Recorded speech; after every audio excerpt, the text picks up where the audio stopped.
fotógrafo, sou diretor de arte, escritor, cofundador e hoje presidente do Instituto Dharma. Eu passei 25 anos da minha vida trabalhando com comunicação e publicidade. E acho que se eu fizesse um resumo desse tempo, desse período que eu fiquei fazendo isso, eu diria hoje que eu percebi que o mundo é quase como as pessoas dizem por aí. O mundo não é dos espertos, o mundo é dos despertos. Eu posso dizer que eu despertei em 2010, quando eu perdi 2 filhas.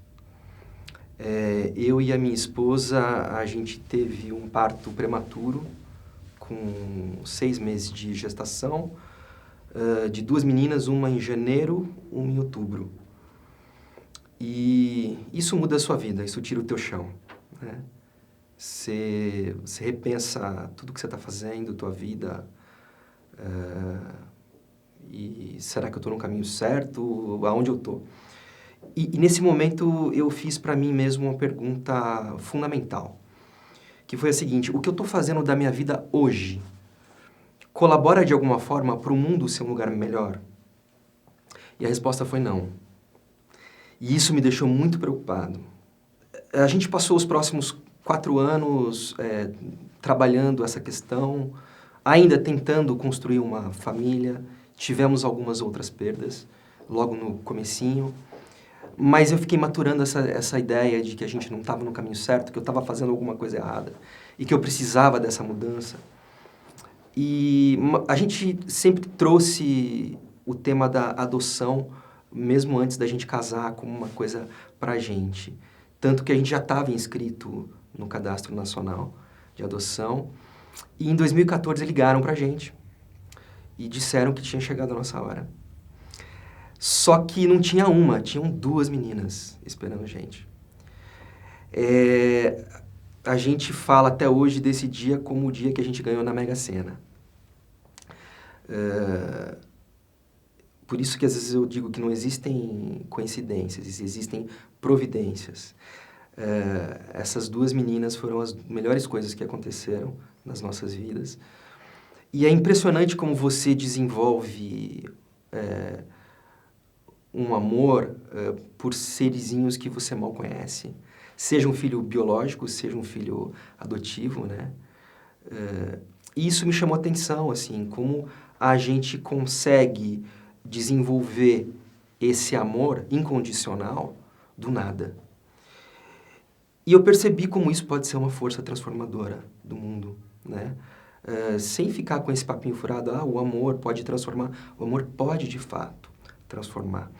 Quando as meninas chegaram nas nossas vidas, eu decidi que era a hora, então, de fazer esse movimento, de mudar o que eu fazia.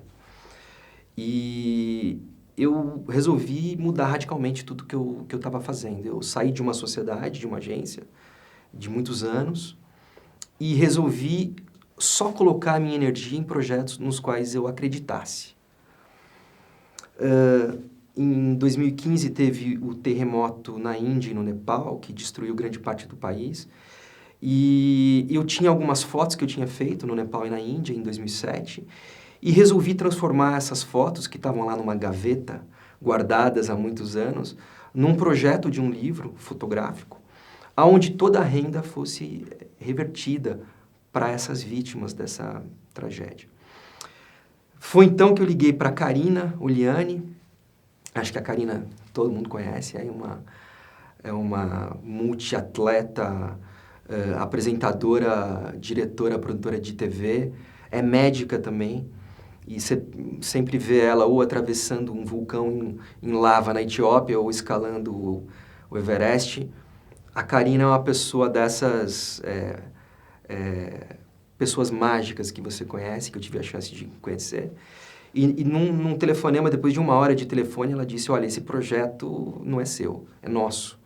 Eu tenho milhares de fotos e eu quero estar nesse livro, vamos fazer junto isso. Vamos construir uma escola lá no Nepal. Falei, vamos construir uma escola lá no Nepal. Então, a gente montou um projeto e colocou dentro de uma plataforma de financiamento coletivo. E para nossa surpresa, o sucesso foi muito maior do que a gente estava esperando. A gente teve uma receita 4 vezes maior do que a gente precisava para fazer essa escola. O ano passado a gente inaugurou essa escola lá no Nepal, no Vale de Patli, é uma comunidade Sherpa, e hoje tem 130 crianças que estudam nessa escola. Logo depois desse projeto, e esse livro se chama Dharma, a gente deu o nome de Dharma para esse livro, logo depois disso, com esse excedente que a gente teve desse projeto, a gente entrou em contato com uma grande amiga nossa, que é a Mariana Serra, da Volunteer Vacations, e falou, Maria, a gente quer fazer algum projeto aqui nesse país, no nosso Brasil. A gente tem um excedente de verba que daria para fazer alguma coisa. Qual é um lugar que você acredita que a gente precise fazer alguma coisa?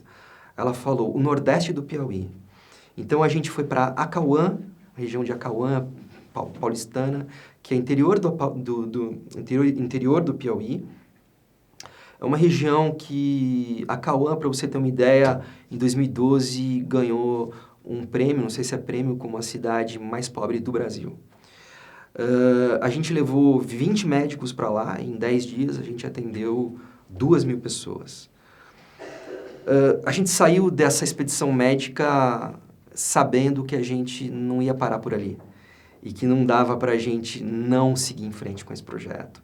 Até porque a gente teve muito apoio da opinião pública, de empresas que quiseram apoiar, patrocinar, e, enfim. Em 2016 nasceu o Instituto Dharma, que é um instituto que a gente tem hoje, que realiza projetos humanitários pelo mundo. A gente já esteve no Nepal, a gente teve 2 vezes na Índia, trabalhando no hospital construído pelo Dalai Lama, na Caxemira. A gente esteve agora, recentemente, na Venezuela, na fronteira do Brasil com a Venezuela, com as Forças Armadas, fazendo um projeto junto com o Exército, com a Marinha e com a Aeronáutica, chamado Projeto Acolhida. Já estivemos, em muitos lugares. O Dharma, ele tem esse propósito, ele parte da premissa de que é impossível a gente ser 100% feliz, sendo que o outro não é feliz.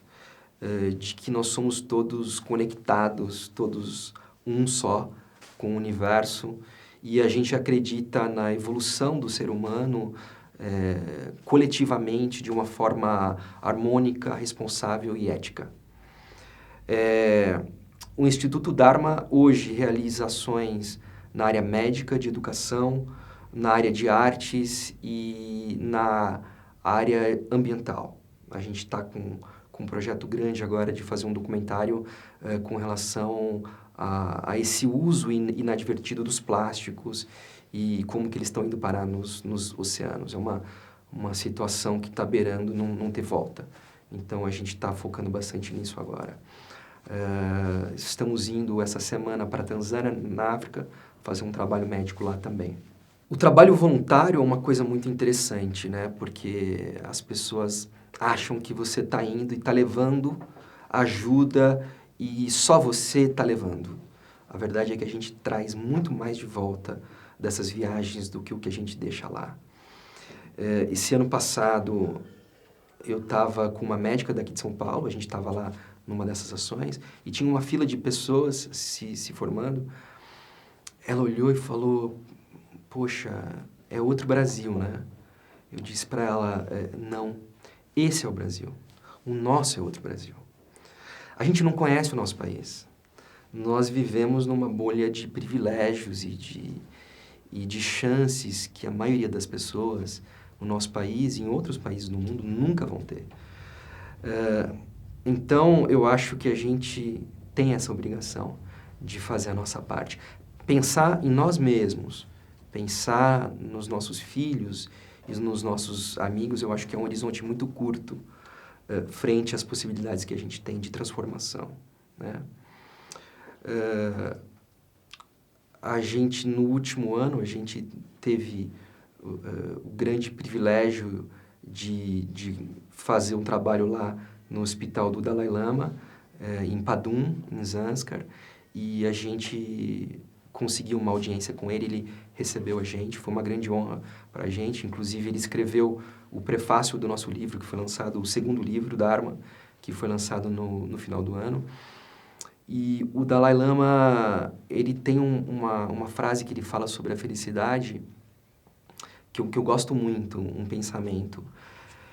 Ele diz o seguinte, que o conceito de infelicidade, na pequena experiência que ele tem, humildade dele em dizer isso, né? Na pequena experiência que ele tem, está muito mais ligado com os insucessos das projeções que nós fazemos para as nossas vidas, em ter e ser, do que de fato com a insatisfação daquilo que a gente tem e é hoje. Então isso volta um pouco naquilo que eu disse no começo sobre estar desperto, e para mim eu acho que esse é um dos grandes segredos para a gente tentar viver uma vida um pouco mais feliz. Ou seja, se a gente aceitasse o que a gente tem hoje e fosse grato pela vida e pelas coisas que a gente tem, talvez nós pudéssemos viver uma vida um pouco mais feliz.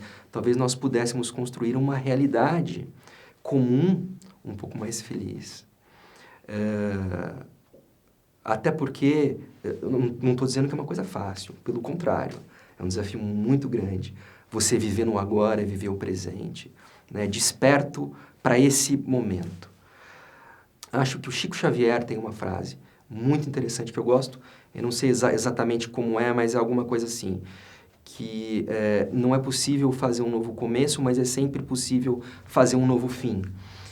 E eu acho que passa mais ou menos por aí. Se a gente estiver desperto para esse momento agora e prestando atenção, nós podemos ser agentes transformadores do nosso mundo. A gente pode, na prática, ser a mudança que a gente quer ver nesse mundo. Eu acho que, no fundo, é nisso que o Dharma acredita e é isso que eu acredito.